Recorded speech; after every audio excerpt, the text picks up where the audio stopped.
Hello, my dear students. Today we shall read synthesis. आज हम synthesis पढ़ेंगे। PC rain and Martin ने जो सिंथेसिस की परिभाषा दी है वो क्या है? Synthesis is the opposite of analysis. Synthesis analysis का विपरीत है, उसका विरोधाभासी है। सिंथेसिस का मतलब होता है संयोजन करना, किन्हीं दो सिंपल सेंटेंसेस को आपस में जोड़ना कहलाता है। एनालिसिस का मतलब होता है उसका विश्लेषण करना, उसके भागों को अलग अलग तरीके से विभाजित कर देना। तो सिंथेसिस एनालिसिस का अपोजिट है एंड मीन्स, और इसका मतलब है द कॉम्बिनेशन, संयोजन of A number of simple sentences, कई सारे सिंपल सेंटेंसेस को एक साथ कॉम्बिनेशन कर देना, उनको जोड़ देना इनटू वन न्यू सेंटेंस, किसी एक नए वाक्य में, जो सिंपल भी हो सकता है, कंपाउंड भी हो सकता है अथवा कॉम्प्लेक्स हो सकता है। तो ये पीसी रैन एंड मार्टिन ने सिंथेसिस की परिभाषा दी है और उसमें लिखा है कि सिंथेसिस एनालिसिस का अपोजिट होता है और सिंथेसिस का मतलब बहुत सारे सिंपल सेंटेंसेस के वाक्य को जोड़ करके एक नए सेंटेंसेस में बदल देना, जो सिंपल, कंपाउंड और कॉम्प्लेक्स प्रकार का हो सकता है। नीचे परिभाषा दे रखी है इसकी। दो या दो से अधिक वाक्यों को मिलाकर एक करना सिंथेसिस कहलाता है। कि हम क्या करेंगे? दो या दो से अधिक वाक्य होंगे जिनको हम मिलाएंगे और मिला करके उनको हम एक वाक्य में रूपांतरित कर देंगे, उसको मिलाना ही क्या कहलाता है? सिंथेसिस कहलाता है। अब हम वाक्य की बनावट के आधार पर देखें तो तीन प्रकार के वाक्य होते हैं। पहला वाक्य होता है सिंपल सेंटेंस, जिसे हम साधारण वाक्य कहते हैं। दूसरा कंपाउंड सेंटेंस होता है, जिसे हम संयुक्त वाक्य कहते हैं।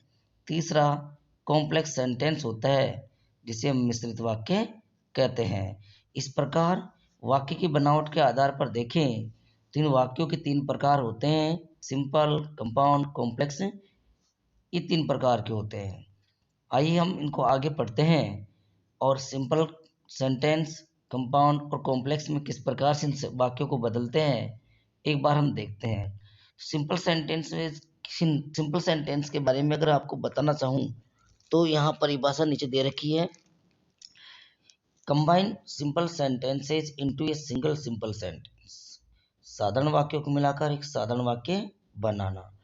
सिंपल सेंटेंस, साधारण वाक्य में एक फाइनाइट वर्ब होती है तथा जब एक से अधिक वाक्यों को जोड़कर सिंपल सेंटेंस बनाना होता है तो इस बात का प्रयास करना पड़ता है कि सभी साधारण वाक्यों को जोड़ देने पर भी एक फाइनाइट वर्ब से अधिक का प्रयोग न हो। कहने का तात्पर्य यह है कि एक मुख्य क्रिया को छोड़कर अन्य वाक्य के वर्ब्स को दूसरे पार्ट्स ऑफ स्पीच में बदलना पड़ता है। ऐसा करने की कई विधियां हैं। तो दोस्तों, हम सिंपल सेंटेंस की बात कर रहे हैं तो सिंपल सेंटेंस की परिभाषा पहले दी गई है कि जो सिंपल सेंटेंस है उसमें एक फाइनाइट वर्ब होती है।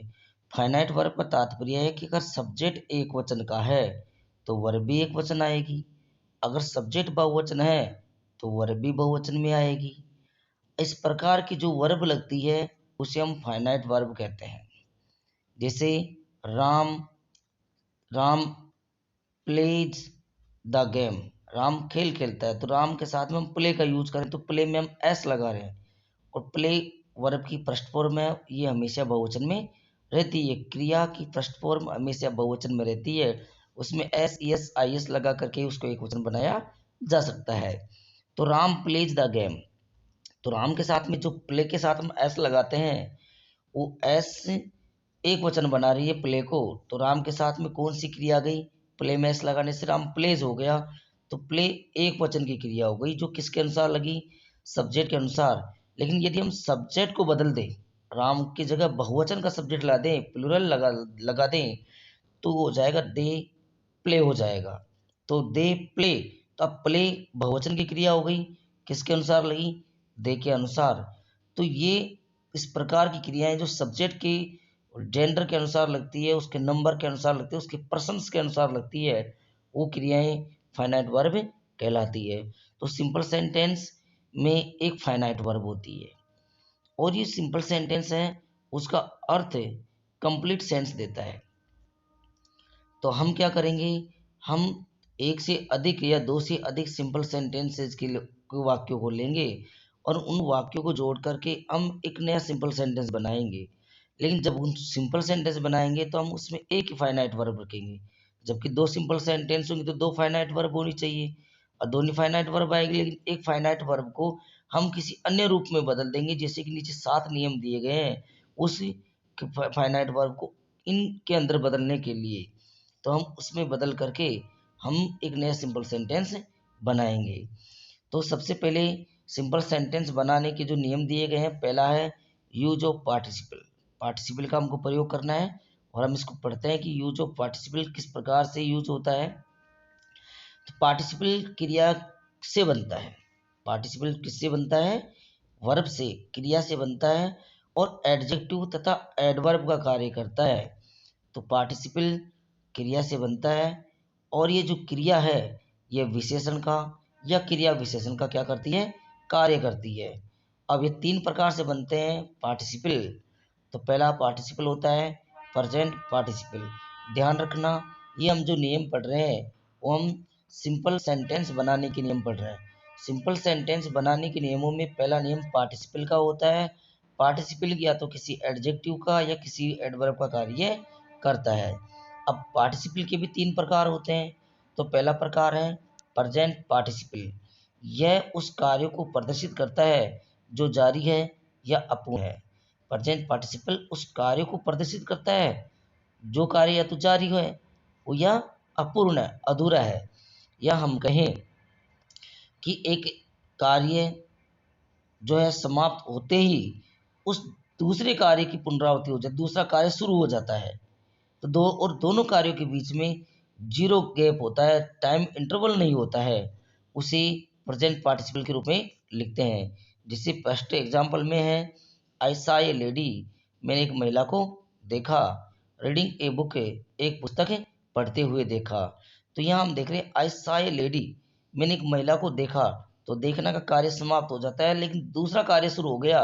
क्या देखा? एक पुस्तक पढ़ते हुए देखा। और हम क्रिया में क्या लगा रहे हैं? आईएनजी। रीड में क्या लगाया? आईएनजी लगा दिया, तो रीडिंग हो गया। तो प्रेजेंट पार्टिसिपल में हम जब कोई भी सेंटेंस को रूपांतरित करेंगे तो उसकी क्रिया में क्या लगा देंगे? आईएनजी लगा देंगे। सेकंड एग्जांपल देखो, गोइंग टू आगरा, आगरा जाकर, आई सॉ द ताज, मैंने ताज महल देखा। तो पहले आगरा गए और आगरा जाते ही हमने क्या देखा? ताज को देखा। उपयुक्त उदाहरणों में रीडिंग तथा गोइंग ये क्या है? प्रेजेंट पार्टिसिपल है। अब प्रेजेंट पार्टिसिपल कैसे बनता है? तो प्रेजेंट पार्टिसिपल क्रिया में आईएनजी जोड़ने से बनता है, जिसका अर्थ क्रिया हुए होता है। जैसे कि पढ़ते हुए, जाकर, आकर, नहाते हुए, खाना खाते हुए।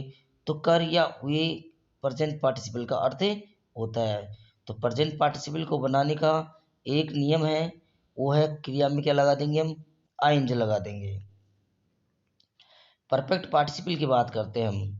तो पार्टिसिपल्स के अंदर पहला नियम प्रेजेंट पार्टिसिपल था, जिसमें हमने किसका प्रयोग किया?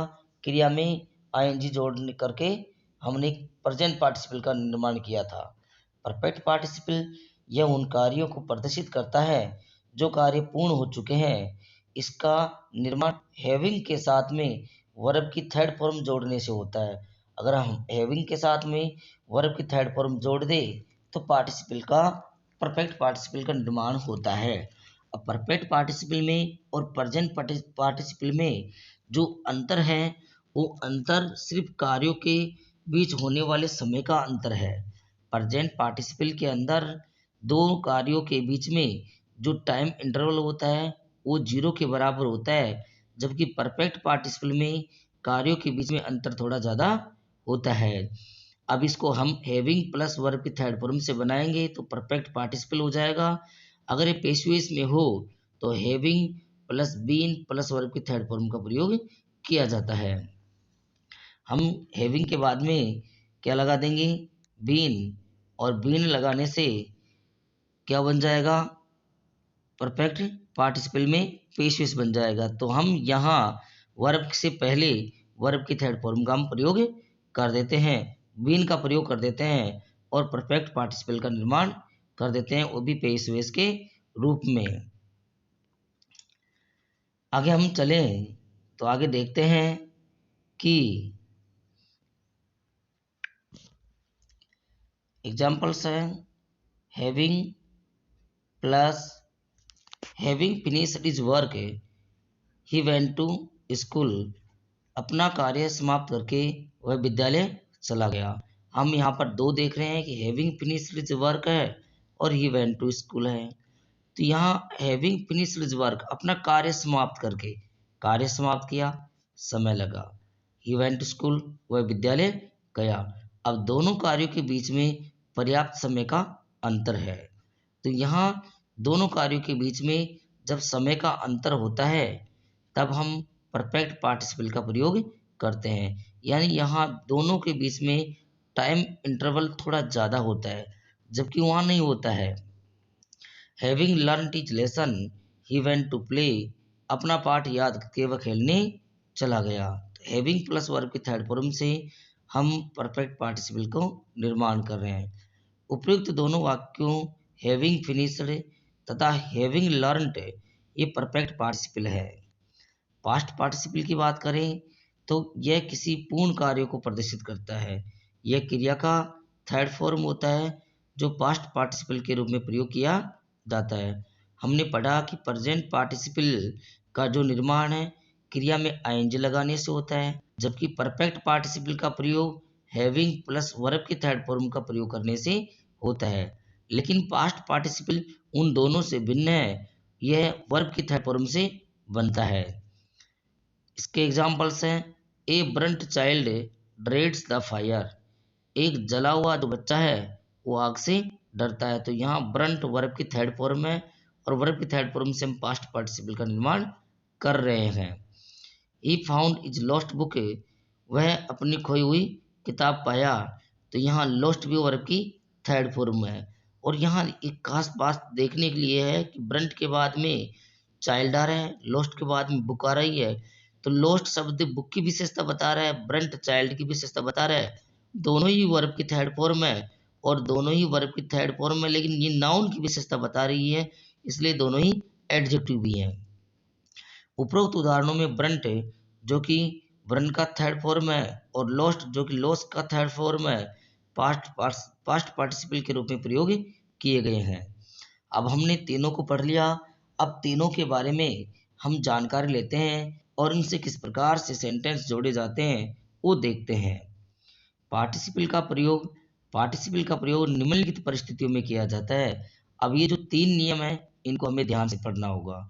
जब कर्ता दिए गए सेंटेंसेस का कॉमन अर्थात एक ही हो, इट मीन्स कि दो सिंपल सेंटेंस होंगे, दोनों के सब्जेक्ट क्या होने चाहिए, समान होने चाहिए। दूसरी जो शर्त है, सिंपल सेंटेंस को देखने से यह स्पष्ट हो कि एक काम दूसरे के बाद हुआ है और आपस में दोनों का संबंध है। तो यहाँ ये भी देखना होगा कि यहाँ पर दो कार्य होंगे, कम से कम दो सिंपल सेंटेंस को ही हम एक में बदलेंगे तो एक सिंपल सेंटेंस में कार्य समाप्त हुआ हो, उसके बाद दूसरे वाक्य में दूसरे सिंपल सेंटेंस में कार्य हुआ हो और दोनों के बीच में संबंध हो, ये भी हमें देखना होगा। थर्ड जो नियम है, ऐसे वाक्यों में जो काम पहले हुए हैं उनके क्रम से उन्हें पार्टिसिपल में बदल दें और अंत वाले वाक्य की क्रिया को फाइनाइट वर्ब के रूप में रहने दें। तो हमें यह भी देखना है कि जिस वाक्य में कार्य पहले हुआ है उसी वाक्य को हम पार्टिसिपल में बदल देंगे और लास्ट वाले या अंतिम वाले वाक्य की जो क्रिया है उसको फाइनाइट वर्ब के रूप में रहने देंगे। इन निम्नलिखित उदाहरणों को हमको देखते हैं, इनको समझते हैं। तो क्या लिखा हुआ है, तीन एग्जाम्पल अपने पास में। Ram raised the gun, Ram ने बंदूक उठाई। ही टुक एम, उसने निशाना साधा। ही शॉट द टाइगर, और उसने टाइगर को गोली मार दी। तो यहाँ हम देखते हैं कि तीनों वाक्यों में कार्य कर्मानुसार हो रहा है। पहले में राम रेज्ड द गन, पहले बंदूक उठाना, निशाना साधना, और फिर अंत में क्या करना, टाइगर पर गोली चला देना। तो तीनों वाक्यों में कार्य लगातार क्रम से हो रहा है। तो इसका पहला स्पष्टीकरण है, इन तीनों उदाहरणों का कर्ता कॉमन अर्थात राम है। तो यहाँ भी देख लो कि राम ने बंदूक उठाई और राम के लिए ही आ रहा है प्रोनाउन, तो ही टू कैम, उसने निशाना साधा, राम के लिए ही आ रहा है। तो तीनों वाक्यों में हम देख रहे हैं कि इनका जो सब्जेक्ट है वो क्या है, समान है। दोनों में एक ही सब्जेक्ट है, राम। सेकंड जो स्पष्टीकरण है वो कहता है, तीनों उदाहरणों के कार्यों का क्रम है, पहले बंदूक उठाई, फिर निशाना लिया और अंत में मार दिया।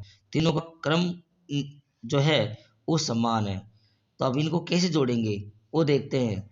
राइजिंग द गन, बंदूक उठाकर, एंड टेकिंग गन, और टेकिंग एम और निशाना साध कर, ही शॉट द टाइगर, उसने टाइगर को शॉट कर दिया, टाइगर गोली मार दी। तो हम यहाँ देख रहे हैं कि जो पहला जो कार्य है, दोनों रेज्ड और टुक, ये दोनों जो वर्ब है, हम इन दोनों वर्ब को पार्टिसिपल में बदल देंगे, और अंतिम जो शॉट है, अंतिम जो वर्ब है, उसको हम उसी वर्ब उसी रूप में रहने देंगे। मतलब पार्टिसिपल में का प्रयोग हम सिंपल सेंटेंस बनाने के लिए करते हैं, और सिंपल सेंटेंस बनाने के लिए हमको एक ही वर्ब की आवश्यकता है। तो रेज्ड, टुक और शॉट, यहाँ तीन वर्ब है, तो हम रेज्ड को और टुक को क्या कर देंगे, हम पार्टिसिपल में बदल देंगे, और शॉट को जो है फाइनाइट वर्ब में रहने देंगे।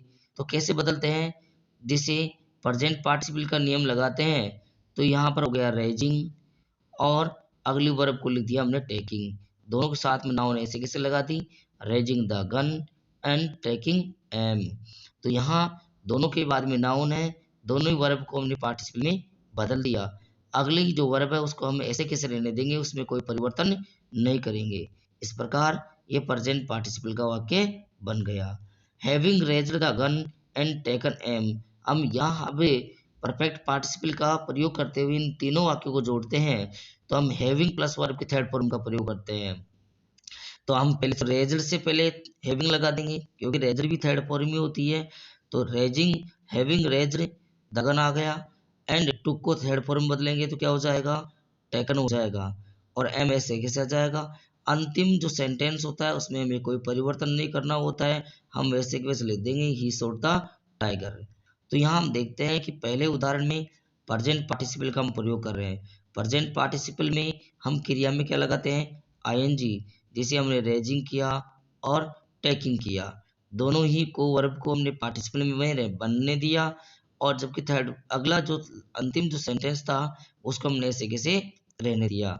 तो पहले उदाहरण में प्रेजेंट पार्टिसिपल अर्थात वर्ब की फर्स्ट फॉर्म में आईएनजी का हमने प्रयोग किया गया है, जबकि दूसरे उदाहरण में परफेक्ट पार्टिसिपल अर्थात हैविंग प्लस वर्ब के थर्ड फॉर्म का प्रयोग किया गया है। अब हम इनको जोड़ते हैं और कैसे बनाते हैं वो देखते रहिए। हम करते हैं प्रेजेंट पार्टिसिपल और इसमें लगाते हैं हम क्रिया में आईएनजी। एग्जाम्पल देखो, प्रेजेंट पार्टिसिपल में मैंने कहा था कि एक कार्य क्या हो जाए, समाप्त, उसके बाद में दूसरा कार्य क्या हो जाए, शुरू हो जाए, लेकिन दोनों कार्यों के बीच में क्या होना चाहिए, जीरो इंटरवल होना चाहिए, समय का गैप बहुत कम होना चाहिए। जैसे पहला एग्जाम्पल है, ही जंप्ड अप, वह उछला, ही रैन अवे, और भाग गया। तो यहाँ एक कार्य के समाप्त होने के तुरंत बाद दूसरा कार्य हो गया, पहले उछला और उछलते ही तुरंत भाग गया। दोनों के बीच में जो है समय जो है का इंटरवल वो ज़्यादा नहीं है, बहुत कम है। तो हम क्या करेंगे, जिसे ही जंप अप में से हम जंप को क्या कर देंगे, वर्ब को आइंज लगा देंगे, तो क्या हो जाएगा, जंपिंग अप, उसका सब्जेक्ट हटा देंगे, अगले वाक्य को हम ऐसे कैसे लिख देंगे, तो जंपिंग अप ही रैन अवे, वह कूद करके भाग गया। तो हमने क्या किया, क्रिया में आईएनजी लगाई पहले वाक्य की में, जिसमें कार्य पहले हुआ था उसमें आईएनजी लगा करके अगले वाक्य को हमने ऐसे कैसे रख दिया। तो यहाँ पर जंप्ड और रैन दोनों क्या है, वर्ब।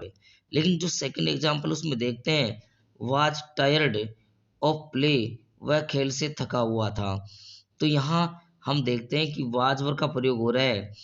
वाज वर्ब का मतलब है यहाँ हम एक प्रकार से लिंकिंग डिवाइस का प्रयोग कर रहे हैं। यदि ईजेमआर और वाजवर आ जाता है तो हम इस ईजेमआर और वाजवर को किस में बदल देंगे, बीइंग में बदल देंगे, और इसको पहला वाक्य जो है उसको ऐसे कैसे लिख देंगे और अगले वाक्य से पहले भी कोमा लगा देंगे। तो हो जाएगा being tired of play he set down to rest. तो पहले वाक्य में हमने क्या किया, वाजवर को बीइंग में बदल दिया, क्योंकि हमें वहां पर जंप और रैन में तो क्रिया थी, इसलिए वहां पर जंपिंग और कर दिया हमने। लेकिन यहाँ पर वाज की जो है हेल्पिंग वर्ब है, तो हम इसको बी के फॉर्म में बदल देंगे तो बीइंग हो जाएगा। तो being tired of play he set down to rest. खेल से थका होकर वह आराम करने के लिए बैठ गया। जिसे नीचे नोट में भी लिखा है कि वाज बी फॉर्म क्रिया का सेकंड फॉर्म है, इसलिए वाज के लिए बी प्लस क्रिया में आईएनजी का प्रयोग हुआ है।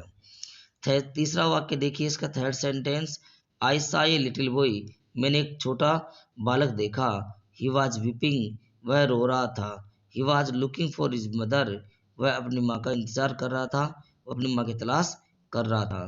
तो यहाँ हम देखते हैं कि लड़के को देखने का कार्य समाप्त हो गया, उसके तुरंत बाद में दूसरा कार्य वो चालू है, उसके बाद में उस लड़के का अगला तीसरा कार्य भी जारी है।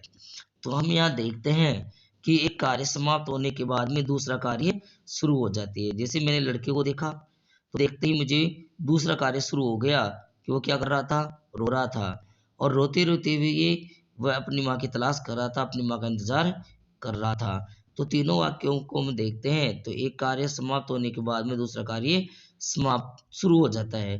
लेकिन यहाँ थोड़ा सा भिन्न है, देखो पार्टिसिपल के नियम के लिए हमको सब्जेक्ट क्या चाहिए, दोनों समान होनी चाहिए। तो अपने यहाँ देखते हैं कि दोनों बी और सी में दोनों सब्जेक्ट समान है, जबकि ए में सब्जेक्ट असमान है। तो जिस वाक्य में सब्जेक्ट असमान हो उस वाक्य को ऐसे कैसे लिख दो, आई सा ए लिटिल बॉय। अब अगला बी और सी, अब इन दोनों का सब्जेक्ट समान है, तो हम इन दोनों में से सिर्फ किसको लेंगे, क्रिया को लेंगे और उसमें आईएनजी लगा देंगे। जैसे हमने वीपिंग ले लिया और दूसरा देख लिया लुकिंग देख लिया, आईएनजी पहले से लगा हुआ है तो लगाने की आवश्यकता ही नहीं पड़ी हमको।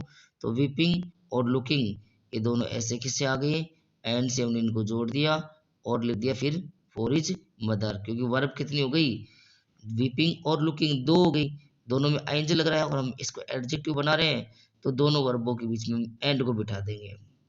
मैंने छोटे बालक को रोते और अपनी माँ का इंतजार करते हुए देखा। चौथा देखो, रमेश सादा टीचर, रमेश ने शिक्षक को देखा, ही फ्लेड अवे, वह भाग गया। तो यहाँ रमेश ने जो टीचर को देखा है और देखते ही जो है वो भाग गया, मतलब इन दोनों की क्रियाओं के बीच में भी कार्य में क्या है, वो टाइम इंटरवल बहुत कम है। इसलिए हम क्या करेंगे, जो कार्य पहले हुआ है उसमें हम क्रिया की फर्स्ट फॉर्म में आईएनजी लगा देंगे और अगला वाक्य को हम ऐसे कैसे लिख देंगे। तो यहाँ हम सा की जो फर्स्ट फॉर्म होती है वो होती है सी, सी में हमने क्या लगा दिया, आईएनजी, सिंग। अब पहले वाक्य में क्या बचा, द टीचर, हम ऐसे कैसे लिख देंगे, सिंग द टीचर, कोमा लगा के अगला वाक्य ऐसे कैसे लिख देंगे, ही फ्लेड अवे। अब ही का मतलब क्या था, रमेश ही है, तो यहाँ ही लिखने से कोई मतलब ही नहीं रहेगा, क्योंकि अगर प्रॉपर नाउन रहेगी तो वो इसको सही ढंग से व्यक्त कर सकती है। तो क्या हो जाएगा, तो सीइंग द टीचर है और ही की जगह हम रमेश ले लेंगे, रमेश फ्लेड अवे, रमेश भाग गया, रमेश चला गया।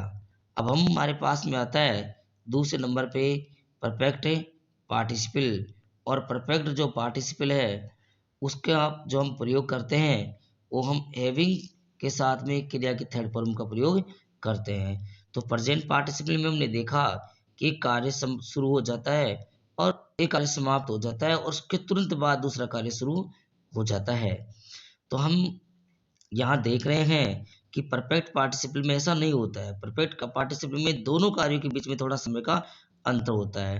जैसे पहला एग्जांपल देखो, यहाँ पर पार्टिसिपल में तीनों नियमों में सब्जेक्ट समान होने चाहिए। तो पहला वाक्य है सरिता टुक हर फूड, सरिता ने अपना भोजन लिया, और बी है Sarita went to school, Sarita school चली गई। अब वहां उसने भोजन लिया और फिर स्कूल गई है, इन दोनों क्रियाओं के बीच में जो कार्यों को देखे तो कार्यों के अंदर जो है समय जो गैप है वो ज्यादा है, जबकि पार्टिसिपल में ऐसा नहीं था। अब हम परफेक्ट पार्टिसिपल में हमने पढ़ ही लिया है कि परफेक्ट पार्टिसिपल में हम कौन से नियम का प्रयोग करते हैं, हैविंग प्लस वर्ब की थर्ड फॉर्म का। तो पहले वाक्य को हम हैविंग प्लस वर्ब की थर्ड फॉर्म में बदल के लिखते हैं। तो सरिता को हम हटा देंगे, टुक हर फूड है तो टुक में क्या लगा देंगे, थर्ड फॉर्म। तो हैविंग टेकन हर फूड, ये तो हो गया पहला। अगले वाक्य में कोई चेंजेस नहीं करते, हम उसको ऐसे कैसे रहने देते हैं। अपना खाना खाकर सरिता विद्यालय चली गई। दूसरा देखो, आई फिनिश्ड माई वर्क, मैंने अपना कार्य समाप्त कर लिया। आई शट द डोर, मैंने दरवाजा बंद कर दिया। दोनों कार्यों के बीच में भी टाइम इंटरवल थोड़ा ज़्यादा है प्रेजेंट पार्टिसिपल से, इसलिए इसको भी having plus verb third form से बनाएंगे। तो आई दोनों में सब्जेक्ट समान है, वर्ब दोनों में असमान है। अब हम क्या करेंगे, हैविंग प्लस वर्ब की थर्ड फॉर्म का प्रयोग करेंगे। तो सब्जेक्ट को सब में से हटाना है पहले वाक्य में से, तो हम लिख देंगे हैविंग फिनिश्ड माई वर्क, अगला वाक्य ऐसे के ऐसा।